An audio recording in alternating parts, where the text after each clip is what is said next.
Hello guys, this is Maru-chan, September 26th. It's 10:32 a.m. and welcome to the Maru-chan podcast, the podcast where you guys get to listen to my before and afterthoughts of games that we're about to play and have played. And actually today is the afterthoughts for a really great game that we did. Actually, you guys can check it out from last week. We did the game Splatoon 2. God bless that this game came out because, well, it came out a while ago in 2017. And yeah, I'm so glad that I got to play it because this game is one of a kind.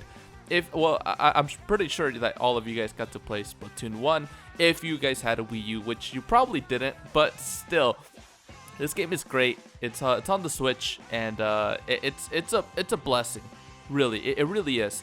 This is a third-person shooter that you basically splat stuff. There's actually a lot of game modes. I didn't even try the other game modes because I was like, they don't matter. I only played Turf Wars, which is the main game mode where you splat paint all over the place, and whoever has more paint or ink or whatever it's called on the floor, then that team wins. So yeah, basically that's what this game, like the main appeal is. It's like the multiplayer.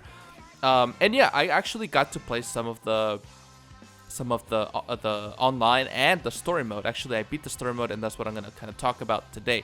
So, without any further ado, let's get right into it. So, just to kind of reiterate, I want to say that I did play a little bit before I actually started the podcast because I got the game and I was like, let's play it. So I did play it, and it was totally fun. It was awesome. It was great. But yeah, I just want to disclaim that.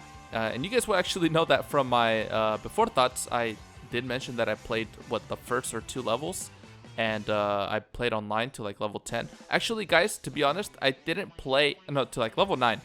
I didn't play online that much, and the reason for that is because the game itself, it's not very time consuming. But when you're trying to find all of the collectibles in the story mode, it can take a little bit of your time. And I only have maybe like 2 hours a day to play at least this game, and then I just recently started streaming again, so you guys can check out my stream at twitch.tv/maru-chan. So hey, I'm doing a lot of stuff, guys. Come on, I'm doing a lot of stuff, and I just fixed some things with my computer, so I got everything going and it's working. Hopefully editing the video is gonna go smoothly for my my main videos. So look forward to that. But anyway, let's get back to the game. So yeah, this game, it has the Inklings, the ones that you guys know and love from that you guys have seen in Super Smash as well. And yeah, it's true to the game. It's guys, this game is amazing. You pick it up, please. Pick it up. This game is not just shooting, it's also hitting, it's also throwing paint at people, it's demolishing them, it's strategy, it's a lot of strategy. Yeah, I don't even know where to start, but I guess I'll go ahead and start with how the gameplay was. But before I get into that, I want to talk about the ranks. So if you're online, you win, you get the amount of paint that you put in the map, that's how much experience you get, and you level up, your rank goes up, you unlock new weapons, etc, etc, etc. So there are actually a ton of weapons in this game, kinds of weapons. There's the shooters, which are the splatters, which is kind of like an SMG. Honestly, that's the weapon I least liked. Then there's the blasters, which is basically like the ray gun from Nazi zombies. That's what it is. That's how it feels like. And it leaves like a little trail. That's what I like about that one. There are chargers, which are snipers. Super fun. If you hold it longer, it'll charge. If you have a good shot, then this is the gun for you. The Splatling, which is a Gatling gun. It's super cool. Now I don't think it's one of the best guns online, but it's a cool weapon. It works really, it works fine. Then we have the rollers, which you guys should know from like playing Smash. Splat rollers. Yeah, you can basically you use the roller and you roll on the floor, or you could actually use it to like hit people, which is super strong. It's a cool weapon. If you hold it, you can roll. Brushes, the same thing as the roller, but it's really fast and you can move quite well with it. And if you do hold it, it's similar to the roller, but it only does a little teeny tiny trail. We also got the sloshers, which is just a bucket. He throws a bucket of paint. It's actually it's a pretty good weapon to use for filling up the stage with paint, but it's not, and it could be a good weapon, but it's not good in the long range. It's kind of good mid range, but it's best in the close range to mid range, that sort of thing. Then you got the dualies, which is a weapon that I think was added in this game. It's a new kind. It's basically a kimbo. You got two weapons and you're dual shooting these like little pistols. Super cool. Very interesting. It's okay. I didn't get a strong impression from them. And then you got the Brellas, guys. You got the Brellas, okay? These are basically it's a shotgun that if you hold it, you know, the top of a parasol will come out of the end of the shotgun, and it'll cover you.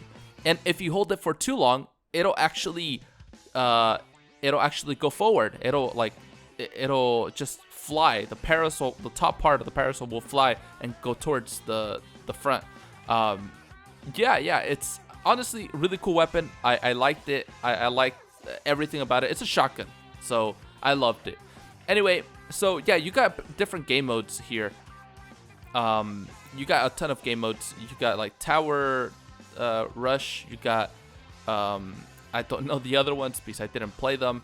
And I'm gonna guess you got like King of the Hill sort of thing. And well, Turf Wars is the main one. I killed it online. Honestly, I was doing good. I was getting myself like a good 15 to 20 kills a match. I was getting a ton of paint, like 23,000, 25, 30,000, 3,000, sorry, of paint, which is a lot if you're a good player, you know. Anyway, yeah. So the game, it's really fun. It's really fun. Online it does take a while though to level up. I heard that if you played it during the Splatfest, which are like the events, you could have gotten a lot more, but that's kind of gone from the first year that the game released. So besides that, you could use tickets to like level up. Now the clothing, I don't like any of the clothing in this game. Honestly, I hate it. I don't like it. I don't like stuff with icons or symbols or other things on clothing. That's just my personal preference. I might just be the most boring guy, but I don't know. I think I dress pretty well. Anyway, so I think that the clothes in this game are horrible. I'm sure you modern enthusiasts will probably hate me, but I don't care. Anyway, yeah. So this game has some. It has a catalog. You could get shoes, shirts, pants, I think, and hats. And yeah, you probably shouldn't buy any of them, even if you like some of them, because it's a waste of time. Besides that, they cost quite a bit of money sometimes. Each piece of clothing has an effect that it can get. It can get. I think every single thing can get up to 4, but if that weapon is not special enough, then it'll only have maybe 1 or 2 or 3 or 4 attributes. It'll maybe have 1. You want one that can unlock 4. So for example, if you get a good weapon, it'll have 4 attributes that you can unlock. That means 4 special things about it. Kind of like in Call of Duty, you know, like when you can put an attribute like sleight of hand, and you can put like these little attributes that can help you win the match. It'll help you. So yeah, at the beginning, you could just kind of get whatever, kill a lot. But if you earn enough money, you can just go to the plaza where there's a ton of inklings, different players, right? And you could see what they're wearing. And a bunch of them are already like level 80 or whatever. You could just go to them and order it. Once you've gotten the thing, obviously, you can order it from the guy. He's like, yeah, I'll order it for you. It costs a ton of money, but hey, you can just get yourself some good gear. You don't have to like look for it or try to buy it in the store. You just get it, and it's self-explanatory. But you can only get one a day, so you have to do this in a like span of maybe a few days or so. Yeah, that's basically what it is. You have the hub world in this game. It's super cool. You're like walking around, and you get to see different posts. Actually, I looked up a ton on YouTube because I thought it was funny. It's kind of like the me stage on what was it? On the Wii U stage for Super Smash, where you get to see people's posts, right? Miiverse. But instead, it's in Splatoon. People put their posts and actually put their Instagram and Twitter, so you can like follow them on Twitter or something. Some of them are actually really beautiful drawings, but for the most part, you just see like, I'm depressed. Oh, my parents are divorcing, getting a divorce. It's like you see some random shit on there, man. I thought it was hilarious, but really, if you're having depression and all that, probably tell someone, or tell your parent, tell a friend, tell someone. Don't just keep it in. Don't bottle it up. Anyway, so yeah, my two favorite from what I played, which I got to play with every weapon, not online, but online I only got to play with the splat brush and probably the normal splatter, and the sniper. Those are actually the main ones that I played with, were the splat brush and the sniper. The charger. I played with those the most online. I didn't play with anything else. Actually, when you play in the single player in the story mode, they kind of make you choose, like, they force you to use different weapons, which I kind of like, and they kind of based those levels around those weapons, but actually not 100%. You could use, like once you beat that level, you can use a different weapon, since you unlock them in story mode. It's like a completely different thing. You could have all the weapons in online, but in story mode, you need to unlock them. They're called the hero weapons, which I'll talk about in a minute. One other thing that I wanted to say is that there's actually a little rhythm game that you can play in the hub world, in the plaza. You can talk to a little machine thing, and you could play, like, you only have to press like a few buttons, but it's actually really fun, and you could play like a rhythm game with any of the songs in the game, which I like. Now or Never. I love that song, and the main theme from Splatoon 1, I thought that was super cool. And what else? Oh yeah, you can choose the difficulty, so that's cool. See, so many interesting things from the get-go. I haven't even talked about the story mode yet, but all the weapons feel really good. To me, the splatter, the SMG one, was the only one that didn't feel so good. But hey, maybe I just didn't play it enough. But all the other weapons, honestly, were really fun. I think my two least liked weapons are probably the splatter and the splatling.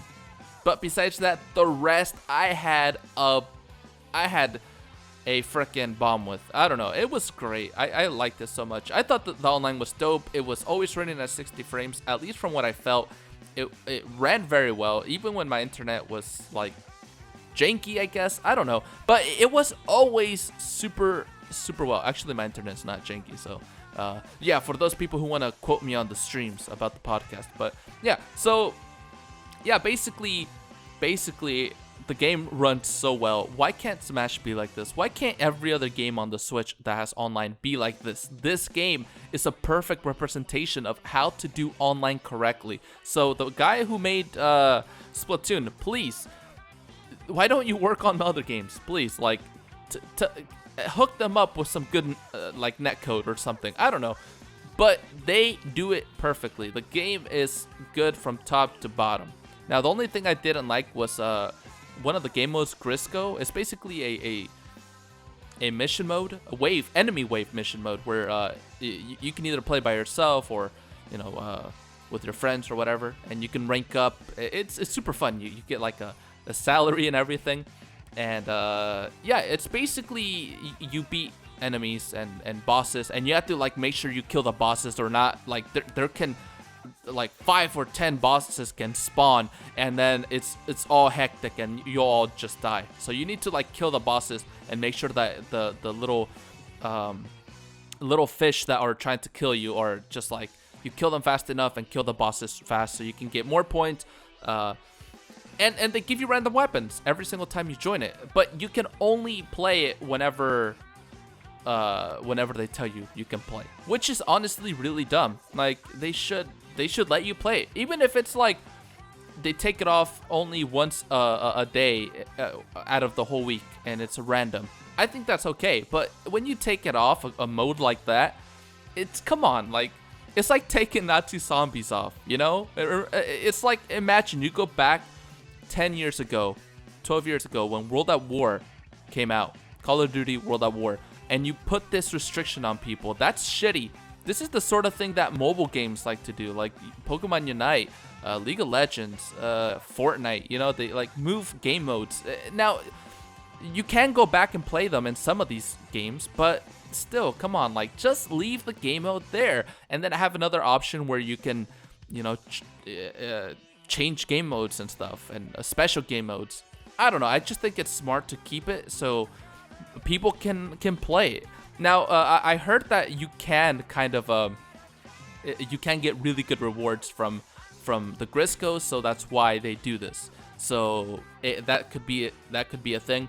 But anyways, if you have 4 people, this game mode is the bomb. It's great.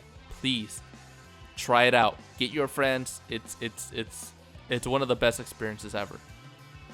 So anyways, that's the online. I can only really say that the maps are really good. They're very unique. I really like them. Yeah, that's about it, guys, for that. So then we move on to the story mode. I have a ton that I wrote here. I'll just try my best to kind of go over everything. I have a lot of missions that I did. There's like 28 missions in total in this game. So spoilers, guys, if you guys would like to play the game and not actually hear it for yourself, you guys can click off the video, play the game, and then come back to it later. But for the most part, I think you guys should hear, because I'm not gonna really talk about the story too much, because it wasn't that interesting, honestly. But I am still gonna talk about my experience in the game, the levels, what I liked, what I didn't. So anyways, let's get into the story. So first of all, there's a lobby area for the for, you know, each of the stages. So for example, if you're gonna go to stage 1, 2, and 3, there's a place that you go to. They're called sectors, right? And you go to these sectors and you can move around, shoot balloons, and it gives you these orbs which you could use to upgrade your weapons or buy new bombs for your story mode. But you can also upgrade your fire rate. You can upgrade your ink capacity. So there's a lot of stuff to do there. In story mode, you complete a mission, right? You complete a mission. You find it in the overworld. Once you find it in the overworld, you shoot it, and it it's like a sewer, a pothole, right? You shoot the pothole, and it has a color, and you can get in it. But yeah, you can find a page, and you can find like a piece of something. I don't know what it's called. It's just a part. I'm gonna call it a part. And if you want to, you know, beat the game, you don't need to find the pieces. But if you want to like know all of the like Easter eggs and all of the background information from the game that the game wants to tell you, you should find the pages, which some of them are pretty difficult to find, but most of them are pretty easy. So I did find all of them. I got every page, I got every part. Now the pieces of armor, that's debatable. I did get a significant portion of the armor pieces, because there are armor pieces apparently, but I don't even know what they do. I think they help you find it helps you upgrade, I think. I don't know. I honestly don't know. Maybe it just helps you to have armor during that same stage. I really didn't understand that part of the game, and I don't even plan on caring about it. Honestly, it's not important if it didn't do anything throughout my whole playthrough. So I got everything. I got all the pages, and yeah, it's just little Easter eggs. And the cool thing is that it actually does connect to Splatoon 3, which, guys, I didn't talk about last week. But yeah, there was a before in the before thoughts, I should have talked about how Splatoon is a thing, and the trailer was awesome in the direct for like in March or February. But yeah, a new direct came out. A new direct came out just like a few days ago, and it talked about the new stuff. I believe it was the 23rd of September, 2021. That direct is the one that spoke about Splatoon and the new name, the title for the game, and it's about like mammals. So it's gonna include them in the story. And I heard from the Splatfest, there was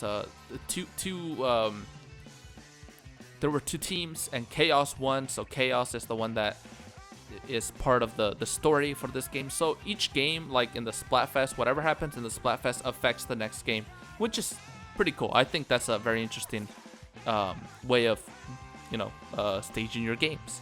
So yeah, there's a ton of secret areas in the story mode, like when you're trying to find items. I recommend look for everything. Just look for it. It's actually really fun. I like that there's and some stages get difficult. Not all of them. I can tell you maybe 90% of them are super easy. 5% of them are semi-difficult, not even that difficult. And the last 5%, yeah, it'll probably get you so pissed off that you want to kill yourself. But don't do that, because if you get to the end of the game, it's awesome, and you'll want to get there. So yeah, I found everything. I was happy. After you play the first 2 or 3 stages, you get the Ammo Knight's Enhancifier, which is the place where you upgrade. Like I said, every weapon has a different name in the story mode. Like there's the I'm gonna be talking about it. Like there's the hero roller, there's the hero brush, the hero slow shirt, the hero dualies, the hero umbrellas. It just has hero in front of it, and I think you even get a piece of armor called the hero armor once you beat the game. So that's a cool thing. So this hub world at the very beginning is called Tentacle Outpost. They just work as tutorial levels, nothing really much. Basically what you do is you get from point A to point B. At point B, you get the Zap Fish, which the Octarians are after. The Octarians are like the bad guys. They're not really, yeah, they're bad. Octopuses in this game are octopi. Sorry, plural. So octopi and in these games are not bad, but the Octarians are, which is a kind of octopus. But not all octopuses are bad, and not all squids are bad. They're good. Usually good in this game, I guess. So the first sector, like I said, is called Tentacle Outpost, and you beat a boss. He's kind of like an oven, and he's like his body is a piece of bread, and it sticks out, and you have to climb the bread to the very top, which there's a tentacle on his head, and you have to shoot it, and then rinse and repeat. You do that 3 times. The special Nintendo number 3 for every boss. So the next sector, you're probably asking why didn't you talk about the stages in the first sector? Well, those stages are very bland. I mean, they're good, but they're just kind of like tutorials, so there's not much to talk about. You just go through them, and it's fun. You shoot things and kill things, and you splat things, and you do things. That's probably not a good example, but yeah, you guys know what I mean. It's Splatoon. Come on, watch the trailer. You'll know what it is. So, just to let you guys know, I didn't go in order. I did the missions in whichever order I found the levels. So don't hate me like, you should have gone to the first level, to the second level, and to the third. Okay, I can count, bitch. Okay, I'm joking. But yes, I can count, and apparently. So yeah, basically. This right here, like, you don't need to go in order. You could do any of the missions, any order that you want inside the hub world. So just have fun. So the second sector is called Suction Cup Lookout, and it kind of looks like a tiny little city. So I thought that one was really cute. It's a really compact city area, and kind of like Mario Odyssey, but just not like that. So I started with the fourth mission. It's called Let It Roll, and they actually introduced the hero roller for the first time, and I thought it was really fun. And it does consume a ton of ink. That's what I wrote here. Basically, in this stage, all there was a ton of roller enemies. And at first I couldn't find all the pages and parts, but I did end up coming back to it, and I did get everything. So then goes the 8th mission, Ink Me Out, Ink Me In. So in this thing, it had some like fruit roll-up looking things, like platforms that you have to shoot, and like they roll out, and you can like swim across them, and like it would extend. And I remember I was using the I think I was using the sniper at this point, and like shooting him from very far, and like you have to extend and go really fast so you can like get the page. I thought they were super cool. Like they were like in the left and the right, like one to the right, one to the left, one to the right, one to the left. So you have to shoot them fast and go and like swim fast. I didn't even talk about like kind of like the moves you have. You can swim if you splat paint on the floor. You can swim in it, and obviously your enemies are gonna shoot a different color. So you have to kind of maneuver around the area as best as possible. Shoot the floor. Kind of think ahead, sort of thing, that sort of thing. Yeah, so I thought it was really fun. There was a ton of puzzles on this one, and I remember there was a hallway with 4 Octarians, and they actually killed me 3 times, or 4 times. So I had to start over. But actually, I figured out that if you look to the right, all you have to do is just look. There's a roller thing that'll roll, a fruit roll-up thing, and it'll roll towards like where they're at, and you don't have to actually like go through them and like in front of them. You can go from the side. So yeah, it's actually such an easy mission, and actually that's kind of the concept and ideology that I put myself when there was a mission that was hard. But there was some missions that that's what it was. It was just a hard mission. But anyway, that was the 8th mission. Going down in order to the 7th mission. Yay. So this one's called Suck It Up. That's what she said. This mission was all about getting like these vacuum things to like move around, and you basically platform by jumping on these vacuums, and like to places that you normally wouldn't be able to reach. But this mission honestly wasn't fun. I honestly, these missions with like the vacuums or the things that like push paint over it, these are very slow missions, and they're not fun. Yeah, they like try to clean up your paint, right? There's other ones that splat paint, and you have to like check where you're going. Honestly, I didn't like these missions. They were kind of boring, slow, and I feel it didn't keep up to the pace of the other missions.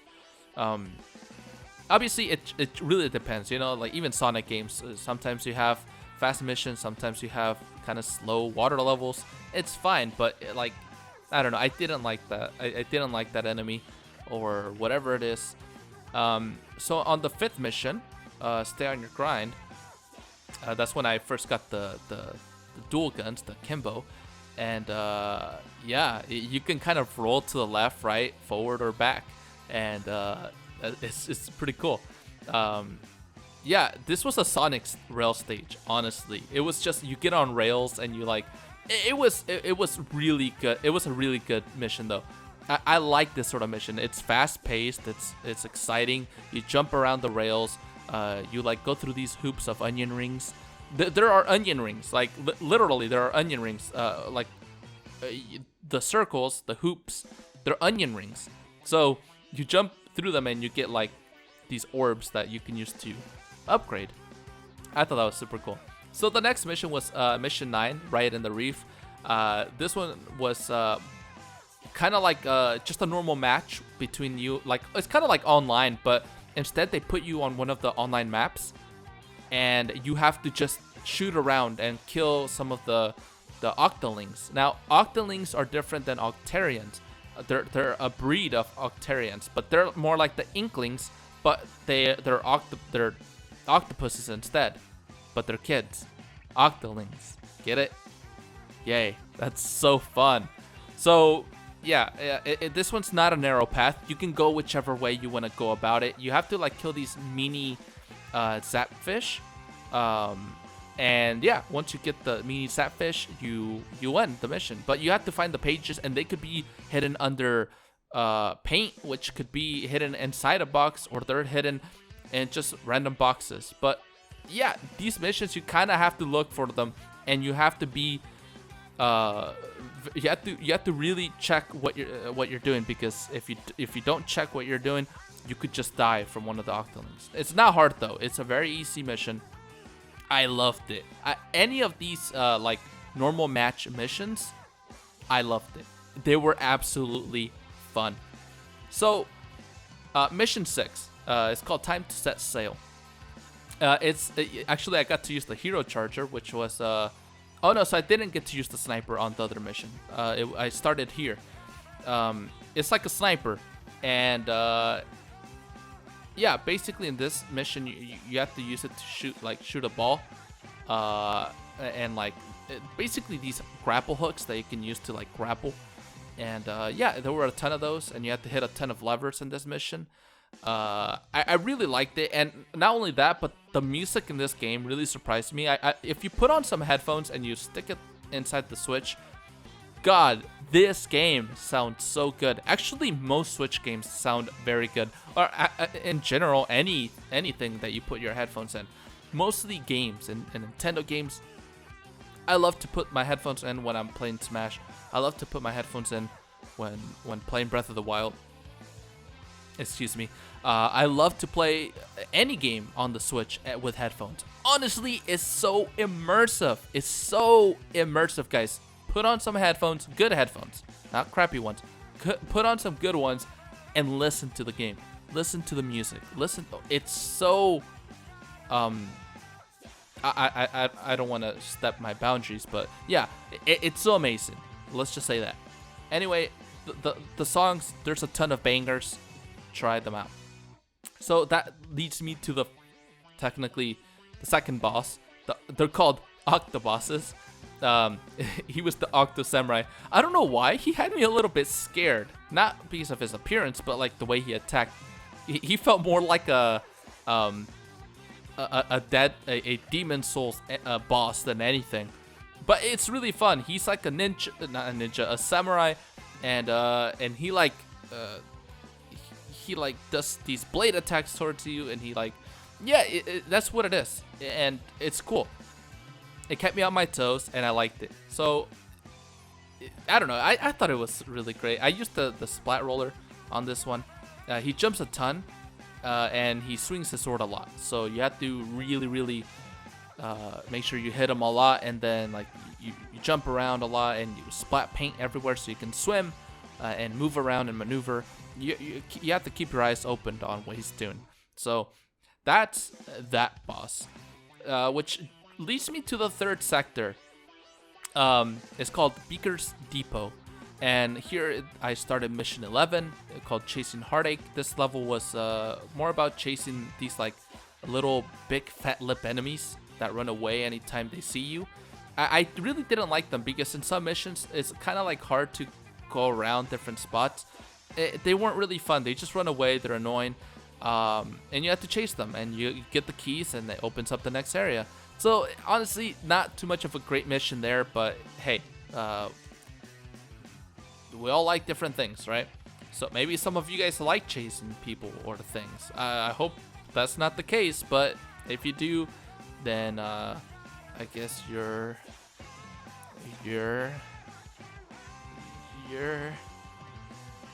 you would be good for a professional tag team tag game. Actually, that's a thing. You can play tag. Yeah, that is a sport. They put you like in a little playground, and you have to jump around like these bars and maneuver around them. It's so cool. You should check it out. I saw it on Facebook one time. Yeah, go check it out. Go check it out. So anyway, doing mission 13, Ink Switcheroo. So that's the first time I got the Splatling gun, the hero Splatling gun, and it's a cool mission. They often had you shooting these switches, which then you would like climb up once you got enough paint on those platforms, and then you shoot it at the end. You get up a little, you shoot the switch again. You go up a little, you shoot the switch again, and so on and so forth. That's what you do, and yeah, you have to avoid these ink roller dudes that like they shoot these things on the floor that just roll. so you have to like avoid them. And I put here that they can follow you. And yeah, I thought this one was kind of annoying. It's not difficult. It's just slow. Yeah, it's once again slow paced missions. I don't really like. I know being patient is a good thing, but yeah, these missions just were not fun. You know, like you can wait, but it's just not fun to like wait on enemies for as long as much as they make you wait there. Yeah, so mission 15, pump it up, or pump track it up. That is another one of the missions that you have to beat the Octolings, like around the whole map. It was super fun. I loved it. It's just around another map. I forget what the map is, but it was really fun. So mission 15 is a really, really good one. Now for mission 12, everybody bounce. Everybody clap your hands. Okay, I'm just, songs are in my head, guys. I'm sorry. That's what it is. So, and here there was a ton of like bouncy platforms that you can jump on, and it's kind of like Goombas. If you press it at the right time, you can get a lot more vertical height. It's a cool little platform. I liked it. I like to jump on them. It's like a little bounce house. And if you, yeah, I even put here, if you press it at the right time, you can hop even higher. I love this stage. Their mechanics were really fun. Yeah, in my opinion, this is the sort of stage that is like good quality. It has a lot of unique mechanics to it, and they always change it up during the stage. Like maybe perhaps you have to like jump on those things, but then it shows you how to do that and fight enemies at the same time, and then it maybe puts you in a position where you have to jump on those things while dodging a ton of like obstacles while enemies are shooting at you, while you have to splat different places and do really careful platforming. It gets really good. Stuff like this that I really like about this game that make it really, really good. Now, probably like 30% of the game, maybe not that much, 20 to 30% of the game are those really slow-paced missions, or have some of those slow-paced parts in them. But honestly, a good 70% of these stages are just go at a normal to good to fast pace, which I like. As long as it's normal, that's my limit. So the next one is called A Midnight Stroll, which is mission 10. And they have me use the slusher, which is the bucket, the paint bucket. And it's really good for, like, you know, big, if you want to paint big quantities or large quantities of the stage. And I remember this stage was kind of dark, but it had a ton of lights everywhere. It's kind of like a techno-y stage, and the music was also kind of techno-ish. Like, anyway, I love this stage. It was actually really nice, but it was very slow paced, and the main enemy, it kind of like goes back and forth, right? It's like this flying square, and once he sees you, he's gonna look at you, and then like some red lights are gonna appear off of him, and he's gonna just smash on the floor, like obviously wherever you're at. So you have to move fast, you have to shoot him on the side and climb on him. And if you want to collect everything, you have to like wait and jump to get that collectible, jump back down, wait for him, try like 4 times until you can get back on him, which is a little bit difficult. Not really, but it's a little bit annoying to get on him. Then you have to get on the other platform so you can get the other collectible. Then you have to jump down again. You have to wait for him to come back. Blah, blah, blah, blah, blah. It was... that's why I don't like these slow-paced missions. They're not fun because you have to wait a ton. You can literally, like... yeah, it's just not fun. It's not fun for anyone. I don't know why they put something like this. I know it's to, like, put unique traits and unique enemies, but... I don't know. I just thought it was annoying. So yeah, I didn't like this level in general. I liked the appearance it had. I liked the music. Just that though. So then I moved on to to doing stage or mission 14, drive to the finish. So it's another one. It's another one of those sniper missions. But it wasn't like, hey, this is a sniper mission. It was just like, hey, this is a sniper mission. And what's the difference? Well, it's not being I can't even speak, obnoxious about being a sniper mission. It just is, and it does it so smoothly, and it does it so perfectly. I liked it. It was just simple, downright sniping. Loved it, guys. I loved it. I remember you go up like a tower and you shoot things, and it was cool. So yeah, in this one, I fought the third Octoboss here. The Octa Swamp returns. So I'm gonna guess that's a boss from the first game. There was actually a few things from the first Splatoon game. Probably I didn't get the reference since I didn't play all of the first Splatoon. So yeah, and I don't remember because it was so long ago, 2015, 2016, that sort of jazz. So you basically wait for him to run at you, and you climb on top of him, and you shoot the tentacle. So he's like this big square, and he's kind of like that enemy that I just said on the 12th mission, or no, on the 10th mission, where he like flies at you. You have to go, and then like it stomps with his face, kind of like a womp. Is that what they're called? Womps. Yeah, it's basically a womp, but it's annoying. Yeah, he runs at you, you dodge it, you climb on him, you hit the tentacle, kind of like a womp, but you just shoot a tentacle instead. What I like though is that he did put a sweater on, and he called himself Neo Octastomp. That was funny. I thought that was really cute. It's like what kind of sweater was it? It wasn't even a real sweater. It was more like, that's the aluminum foil. It looks like he put aluminum foil on him. Or no. It looks more like that thing that you put on your car so it doesn't get too hot. You put it on the window or on the dashboard. Yeah, that thing. It's so funny because he like puts it on and he has a little what are they called? The little connector where you like clip it together. Yeah, that sort of thing.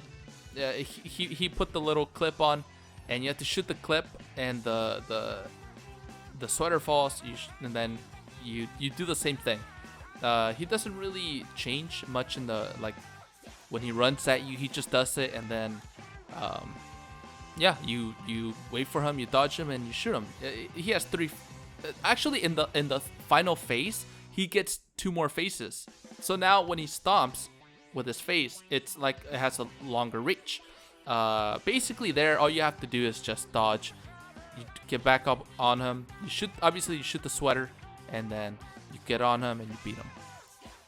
So that's the third Octoboss, Octastomp. Had to drink some water. Okay, so now for the 4th sector, which is Slime Skin Garrison. All right. So I didn't really have this mission or this lobby really in my head. It didn't give me a good impression because it wasn't really anything special. It was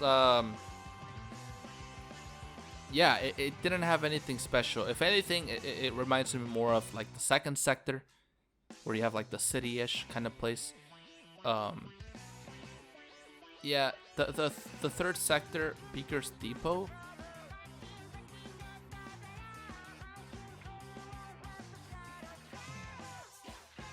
Yeah, they're all kind of very similar.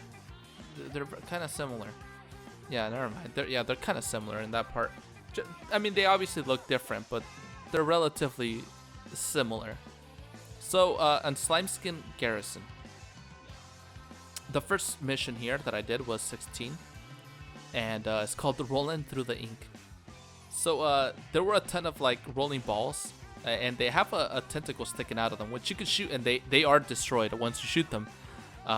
just have to like walk around them, and it's kind of like a Fall Guys level implemented into Splatoon. It was very fun, but you know, this game came out first, so technically Fall Guys, you know, took it off Splatoon. Yeah. So anyway, that was it. It was a good mission. It was not anything crazy. Mission 17, Child of the Battlefield. This mission was actually, it was just okay. Yeah, it was nothing crazy. You just go to the stage, nothing really special, no new mechanic. There's just a ton of Octarians that shoot at you while some platforms were spinning.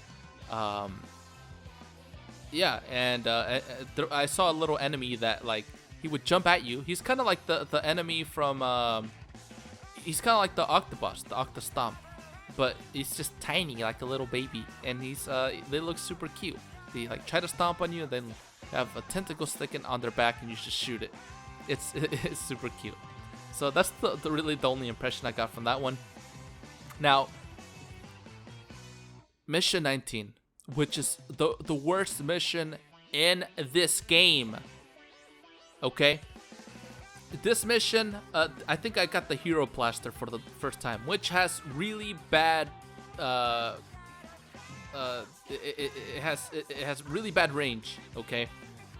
It shoots like a ray gun from Nazi Zombies, but in Nazi Zombies, at least it goes extremely far when you shoot it. You can shoot it across the map. You can shoot it across the entire continent of Asia. You can shoot it across the whole fucking universe, and it'll go. But in this game, it only goes like 2 feet. Okay, it's only like 2 feet. So, and it does leave a trail, so it can get a good amount of paint on the floor. So it's not like horrible.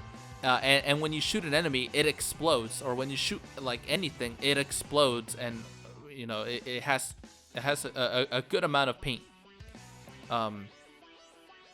But the problem with this is that in this one you have to shoot the little grapple things. Actually, that's not even the worst part. Actually, it was. So there in this stage. There are three things that you can use to like jump to 3 different areas, and you have to get the keys from each one of those areas. Then you come back, you put the key in, you unlock the second part, so on and so forth, and then the stage goes on. So if you go to the right one, to the right little portal thing where you jump,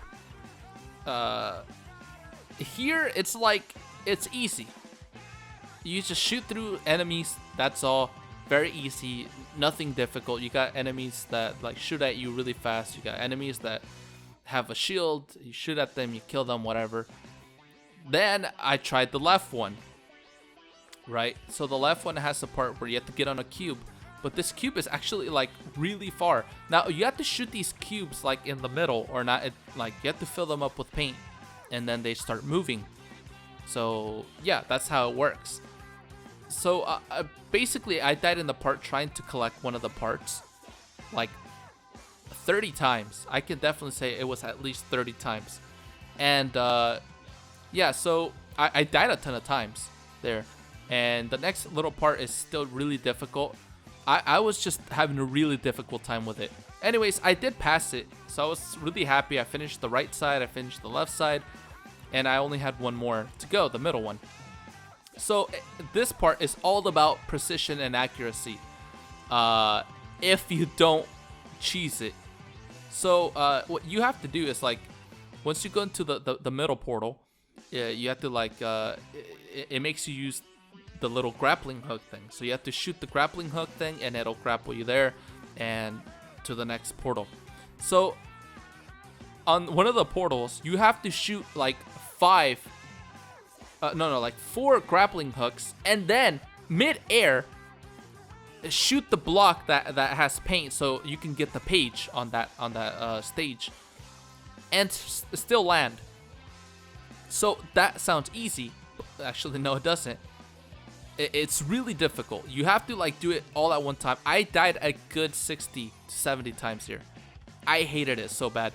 But the way I learned how to do it was like you shoot the first one and you aim down and don't move up or down or right or left. Just keep looking there, leave it there, and just keep shooting. And once you get to the part with the what's it called, with the wall where you have to shoot it, just try your best to like aim to the top left and shoot, and hopefully you'll get it, because that's what it is. So yeah, that stage honestly was the worst. And once you finish that, you still have to go through some more stuff, but that stuff was easy in comparison. So yeah, I hate it. I hate this mission. I hate anyone who likes this mission. I hate the developer who did this mission. I hate you. Okay, I'm sure you didn't intend for people to hate it, but still, it was bad. It was a bad mission, and I honestly didn't like it. Let's if Splatoon has a mission, Splatoon 3 has a mission like this, I ain't getting it. Okay, I am, but yeah, it's a horrible mission. I didn't like it. So mission 18, climb and slide. It wasn't difficult, although it's slow, and you had to climb a ton of things, a ton of platforms, and meanwhile you're getting shot at. So it wasn't like crazy. It was just it was alright. It was a normal mission, nothing too crazy. So mission 21, Moray Twilight. So you fight against the Octolings again, and Octarians at the same time. So there's this map that actually it's on Smash. It's the Splatoon map where you like go up and down the staircase, right? So this mission is that one for that stage, and essentially it's like you got two sides, right? This is a normal stage in online, and it's actually a really big map, and it's really fun to play in. But here there's a ton of snipers everywhere. There's a ton of Octolings protecting the mini zapfish, and you have to like go through it very slowly. I actually died a few times, like maybe like 3 or 4 times, which is a lot to me. But yeah, it was honestly it was fun, but you have to go through it very slowly, kill them off one by one, and hope for the best on this mission. They're really aggressive. So yeah, there's that one. So yeah, mission 20, rubber parasol. So here you get the hero umbrella, which is that shotgun that I mentioned. I really liked it. I thought it was super cool. So yeah, you can like hold it. If you hold the button, it'll like, I think I explained it at the beginning, but I'll just explain it again. You basically can shoot. If you hold the button, you can hold up the umbrella to cover yourself, and if you keep holding it even longer, it like the umbrella part just flies like forward. It just flies forward. That's all. And you could use that for like the puzzles where you like let it go, it's gonna go forward, hit a switch, and you just jump on the next platform. Yeah, it was a unique stage. I liked it. It was unique. It had a lot of invisible floors, and you had to shoot at them, and yeah, you paint them, and you can paint your walkway. It was awesome. I loved it. It was a little bit difficult to beat this one, but it was easy for the most part. It was easy because like just the platforming wasn't that hard, but it was relatively hard because, you know, the mission was kind of long. Yeah, I basically got most of the papers and whatchamacallit, and the pieces, the parts, and the papers by this point. I had most of them. Probably like 99%. So to come back, it only took me a little bit at this point. So then what's the 4th Octoboss, which is called the Octo Shower. This is a cool one. This is a really cool one. So it was like this machine thing that was being carried around by these flying Octarians, and it has like a shower plug. You know, the shower thing that you pull out and then the water goes in. Yeah, it has one of those on the top of on its head. And it, you know how the things that you put on kids' heads, you know, when you shower them, you know, so it doesn't get inside their eyes. Like, it's like a little hat that covers their head.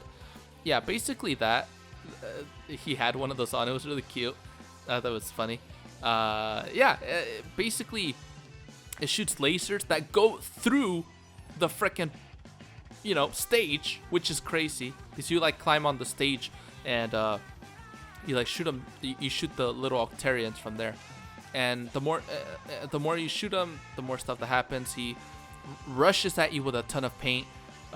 He shoots you with like a machine gun. He can shoot you like with a sniper sort of thing. That's really strong. There's a lot of weapons. Then he has that laser paint thing where it goes through the whole stage. He has a lot of stuff to work with. I think he also had bombs, but I don't remember.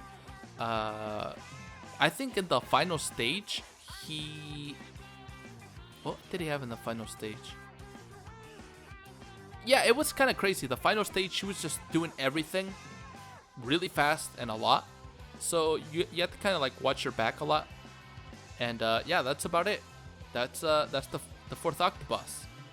Can't believe we're about to finish. I only have one more sector left to talk about. So let's talk about the final sector, which is Cephalon HQ. This is where the big bad guys are at. So here at the stage is like there's purple paint everywhere, which is like the main color for the enemies that they use to paint. Yeah, this it has a ton of moving platforms that take you to different places. For example, if you want to go to the green area, you get on the green platform. If you want to go to the yellow area, you go to that one, etc., etc. That's how you find the stages. So I start like it's really cool though. It's like a dark area, really dark. It has a cool vibe to it, and it has a really complicated just design to it. I like the discs though that like go around, and if you shoot them, it kind of feels like it lit up. I thought it was one of the coolest hub worlds in the game. So let's start off with the 24th mission, Intersection of the Soul. You basically paint the cubes that I talked about, like in the middle platform, and you kind of need to find the pages and parts like that. So this one gets a little bit difficult because of that, but it's honestly really easy in general. So the 27th mission, forge those muscles. Get it? Muscles, not like muscles, like your muscles, but like MUSSLES. Yeah, that's the puns in this game are great. I love them. I don't know how I didn't mention those. There are a ton of puns in this game, and I love puns. So we got another one of those missions here where like you fight the Octolings. I just utterly destroyed them. It was so fun. I love that sort of mission. I hope they put more of those in the game. At least for Splatoon 3. So then mission 25, please mind the gap. So in this one, there was a ton of platforms where they would move, very similar to like in Mario Galaxy and Sweet Galaxy. Like these platforms move and they have like a cookie cutter sort of thing. So, like they move, they're like moving platforms, and you always have to like run towards them, but they like kind of push you back like a treadmill. Yeah, it was basically that. It was really fun and interesting. I liked it. And that gets me to the next one, the 26th mission. Get the ball rolling.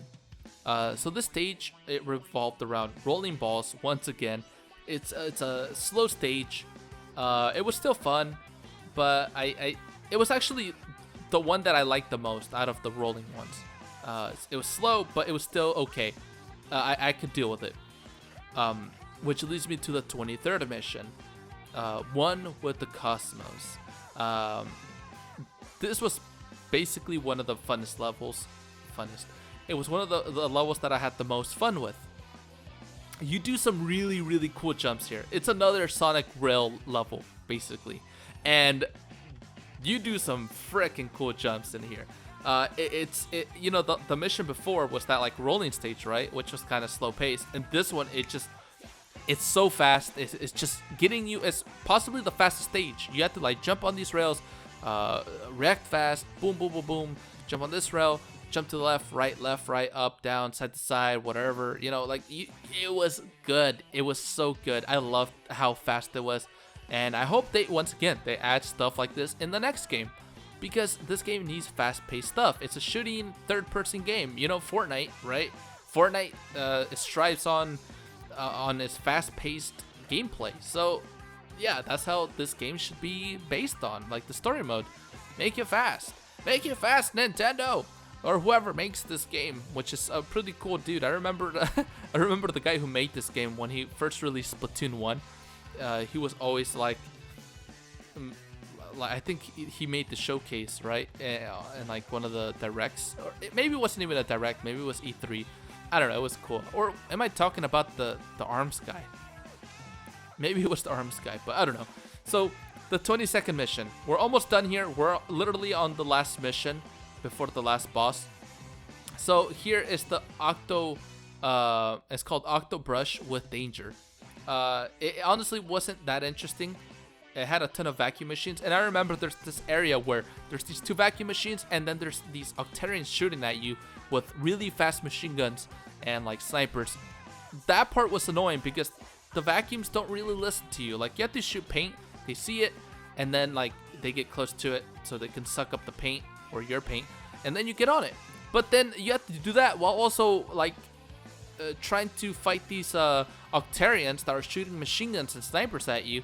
But you only have a fucking ink brush. That's a close range weapon, and you can't reach them because when you try, you get fucked by the vacuums. So I didn't like it, honestly.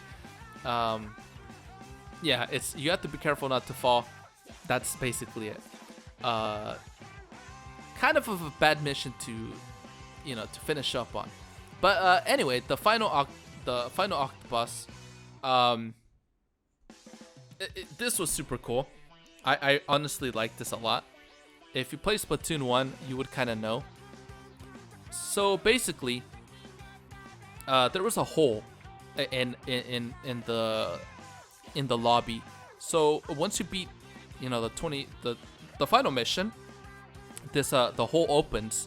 It's like a door, and it opens, and it just goes all the way up, and well, that's where the final mission is at, essentially. You go there, and you do the final boss.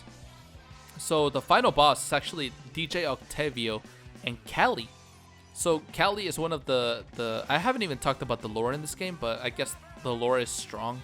And there are different teams during Splatfest that really redirect the story. And yeah, so in the first game, you got the what are they called? I really forget their name. I'm trying to look. I'm trying to find it. The something sisters. Oh yeah, the Squid Sisters. I forgot that. So yeah, basically in the first game of Splatoon, there are the Squid Sisters, which are like the main protagonists or whatever. And but they're not the protagonists of like your character. It's just the ones that talk throughout most of the game. So basically, Callie, which is one of them, is being controlled by DJ Octavio, which is the boss from the past game, and she has like these glasses called the Hypno glasses, and she's like going against you. And Marie, which is the girl that is the Agent 2, right? She's the girl, her sister. She's trying to help her out. That's actually the girl that you talked to from the very beginning. She's like wearing a kimono. No one knows where she's at. No one knows where Callie is at, which is Agent 1. Callie and Marie are Agent 1 and 2. The old squid guy, he's Agent 3, and you're supposed to be Agent 4. And yeah, so there's a story, there's lore to this game essentially, and I guess it goes kind of deep. And later on, you learn about like mammals, and you learn about these fish, and you kind of figure out that it has to do with Splatoon 3, and stuff from Splatoon 1 had to do with stuff in Splatoon 2. It's the lore, guys. If you want to know more about the lore, you guys can check it out. It's pretty deep from what I've heard. Anyway, so he's like on this machine. She's dancing on the top, not like a strip pole, but like she's dancing on the top. And it's like he's on this machine that has big fists, and he hits you with them. When he spirals his hand, you don't want to get near his hands. But when he just throws his hands out, you shoot the hands, and they redirect back at him. You basically do this like 6 or 8 times, and then he like falls out of the machine. You shoot him, and you do that 3 times. So then he like changes it up. Sometimes he spins both of his arms, so you can't really hit him. Sometimes he throws like takoyaki, which was really cute. And these takoyaki become like twisters that paint twisters. And yeah, it's cool. And then he throws these like bombs that like sticky bombs, you could say. And yeah, just be careful. He also throws splat bombs. And yeah, he's not relatively that hard. And yeah, so just make sure that you shoot the fist while they're coming at you. It's a really easy boss. By the third time, by the third phase, that's when Marie comes in, and she comes in and on this like flying ship, and she shoots the heck out of the hypno glasses. And yeah, like Marie's all confused, and then she turns on the song from the first Splatoon game, and you know, the one that goes like that was probably a bad representation of the first song. I probably didn't do it any favors by singing it, but yeah, she basically puts it on her boombox, and she like remembers, and then Callie walks away, and yeah, so then you fight the final phase, which is he like goes up into the air, and you have to like you get this really cool weapon. Marie gives you this really cool weapon called it's a big bazooka. I think it's called the Rainmaker or something like that. Then you get on these railings on the top of the stage, and you're like you're just grinding on them while this guy is throwing his fist at you. You have to like jump over them and shoot his fist back to redirect them a few times, and then he falls down. And yeah, it was super hype. You know, the song was on, and everything's just crazy. It's fast paced. I loved it. It's a good final boss. It's not hard by any means. Actually, it's really easy. But yeah, he falls, and then you just get onto the final railing, and it goes down automatically, and you fall on top of him, and he dies. And voila, you have beaten the final boss. He blows up, and boom, the crowd goes wild. So yeah, from there, it actually goes to the title screen really fast. But you notice that there's a big satfish. Actually, I posted it on Twitter and on Facebook, so you guys can check out that post. Go ahead and give it a like, retweet it. You know, just saying. But yeah, the building from at the beginning of the game has a big satfish, and yeah, basically we're about to finish this, like the end of the game. So that wasn't there before. The satfish wasn't there, and yeah, that's basically it. Like you start the game up again from the title screen. You speak to or not, you don't speak to them. Pearl and Marina come back, and they're talking about how Callie was found. And yeah, the credits roll after. And what's cool is that you can actually paint the credits. Like you could throw like bombs at it, or you can shoot it, and it's really cool. Like it's honestly very creative to show all of the creators, all of the developers, all of the people who invested in this game. It's honestly really cool. It's one of the best credit rolls that I've seen. It's nice. And they put like a new song from the Squid Sisters. Yeah, it's really cool. I loved it. And then from there, it goes back to the title screen. One thing that I did notice, that you can go back to the Octo Canyon, and Marie will thank you, and just talk to you for a little. There's a little cutscene, and the final boss, DJ Octavio, is just like held up in a little thing, and she's like, "Yeah, we're gonna cook him later. We're just waiting for the new boss to come in, the new leader. Well, we're not waiting for him, just." Until we find a new leader, and sometimes you'll see Callie there. So it just depends. They'll have different dialogue depending on the situation. So yeah, and they're always talking about Agent 3. They're like, oh, where is he at? But I think you don't find him until you buy the DLC. Honestly, So I think if you buy the Octo expansion, which I'm gonna probably buy later and just play it for a stream or for whatever. But yeah, I didn't really buy that and play it here because I want you guys to experience that. I think that's where he's at. I watched the trailer again. Go if you beat the game, go watch the Octo expansion trailer. It's really cool. It's really hip. And yeah, I think that's where he's at. That's where you're gonna find him. So anything else that you can do this game, you can play online. You can play the Grisco when it's up, because obviously it's not always up, which is stupid. You can play online with your friends, which it has a horrible online connecting with your friends unless you do your own private match. But if you want to play online, generally it's kind of hard to you have to get your friend to join in at as soon as you press the button, or you have to wait for them to do one match and you can join in the next match. It's dumb. Honestly, the game had so many opportunities to do something cool like Call of Duty, with at least with the lobbies and that and all of that. Anyway, if you want to do story mode and just do the missions again, you can, but with different weapons, and it actually encourages you. Or if you didn't get the pages or the parts, you can go back to it. I actually did go back a little.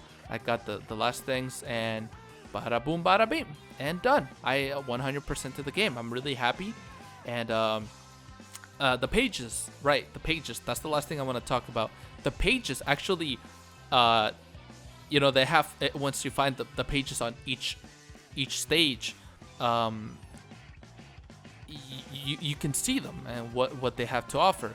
They just talk about random things about about the characters, about the clothing, about just the lore, and you'll see that it talks about these fish that actually later appear as your companion in Splatoon 3, and it actually kind of mentions the mammals, which are that's the main concept for Splatoon 3. So I loved it. I don't know, this game was so great, and I hope that you guys enjoyed it with me, and that you guys enjoyed this, today's podcast, which you guys can find through Anchor or Spotify or Google Podcast or Apple Podcasts, all sorts of places where you guys can find me. And you guys can also find me on the YouTube side. I also post my podcast there, and you guys can also find my main videos, which are also very interesting that you guys should watch. But for the podcast, you guys can watch all of them and listen to them. I have a cool little animation that goes with them. Honestly, whichever one you guys can listen or watch, please do. Just do it. Listen to them 50 times. Come on, just do it. Why not? But yeah, guys, I think that's the end of it for today. I really appreciate that all of you guys came on here and listened to this and heard me ramble for this long about Splatoon. Honestly, you should try it out and play online with me. I usually play on twitch.tv/MaruXer55 once again, and you guys can find me on there, and I'm usually streaming, playing some Smash, playing some Splatoon, some Unite, Pokemon Unite, new games. I'm going to be playing Nickelodeon All-Star Brawl when it comes out, and since this podcast is in this time, the final DLC character is about to come out, so I hope you guys are excited for that as much as I am. So guys, thank you so much for joining in, and I hope that you guys come for the next podcast. So I will see you in the next Before Thoughts. Bye!